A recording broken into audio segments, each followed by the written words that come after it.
В далеком-далеком царстве, в волшебном городе Цифрограде, жили-были цифры. Каждая из них была особенной и имела свой характер, а главное – свои способности и таланты. Этот город был не простым, а наполненным магией, где цифры умели разговаривать и даже помогать людям в их делах.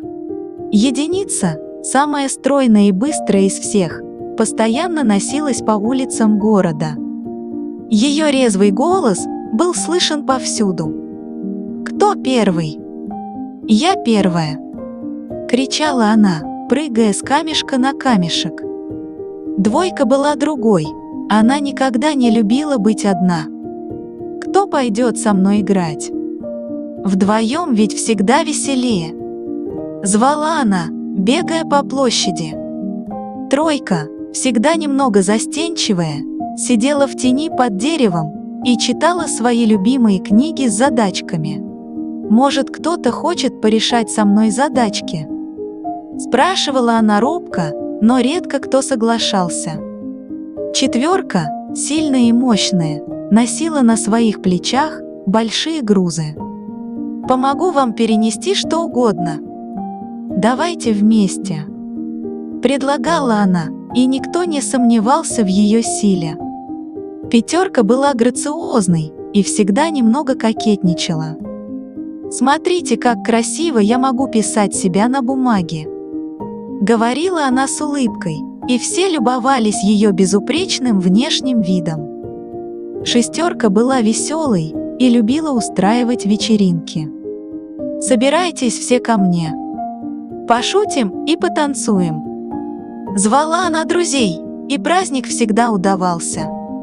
Семерка была мечтательной, и каждый вечер смотрела на звезды. Какая же все-таки бесконечность в этом небе? Тихо шептала она, всматриваясь в далекие светила. Восьмерка, напротив, обожала порядок и симметрию. Каждая вещь на своем месте, и каждая цифра должна быть правильной. Говорила она, расставляя все вокруг по полочкам. Девятка была самой мудрой из всех. Она часто сидела на вершине холма и раздумывала о великих тайнах мира.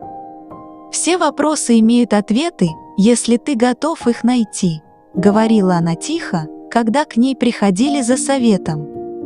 Вот такие разные, но такие важные цифры жили в своем волшебном городе, помогая всем нам считать и понимать, как устроен мир. Однажды, когда в Цифрограде все шло своим чередом, на город спустилась темная туча. Это был злой волшебник. Он давно завидовал цифрам из-за их сплоченности и гармонии. «Ах, вы такие дружные! Ну, давайте посмотрим, как долго продлится ваша дружба!» Злобно прошипел волшебник, размахивая своей волшебной палочкой. И в одно мгновение он наколдовал путаницу, цифры вдруг перестали понимать друг друга.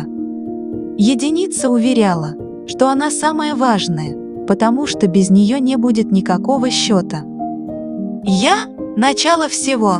– гордо заявила она. Двойка обиделась, что ее не замечают. «Ну и ладно. Я уйду, и тогда посмотрим, как вы справитесь без меня», – фыркнула она. Тройка, несмотря на свой ум, вдруг начала сомневаться в себе. «Наверное, я и вправду никому не нужна», – тихо пробормотала она. Четверка отказалась помогать кому-либо. «Если я такая сильная, то почему должна носить груз за других?» Удивлялась она.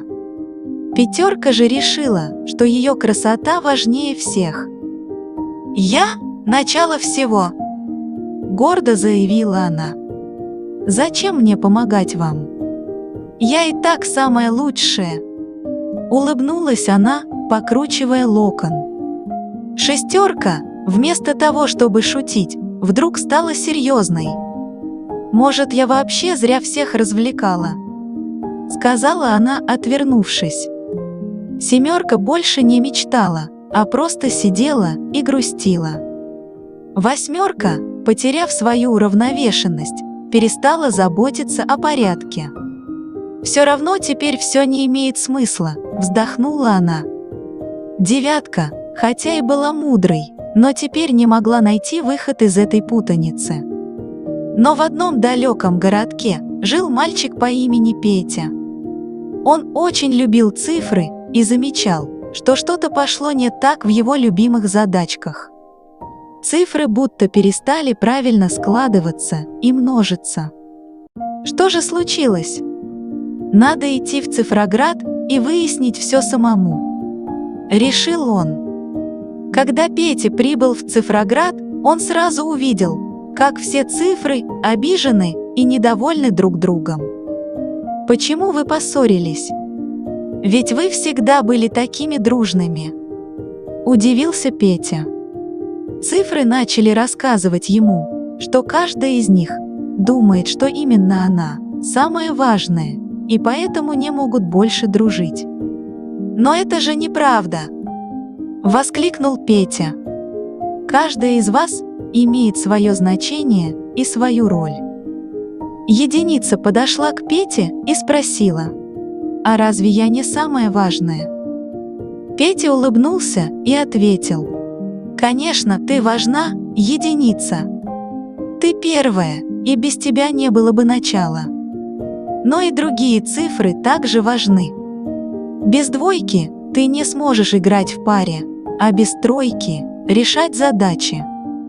Двойка подняла голову. «Правда? Значит, я все-таки нужна?» «Конечно, нужна», – подтвердил Петя. «Ты представляешь собой идеальную пару, а в паре всегда легче работать». Тройка робко подошла. «А я? Я просто люблю думать, но никто меня не слушает». «Но ведь именно ты помогаешь нам решать самые сложные задачи», – воскликнул Петя. «Ты приносишь в наш мир логику и умение мыслить». Постепенно все цифры начали понимать, что каждая из них имеет свою особую роль.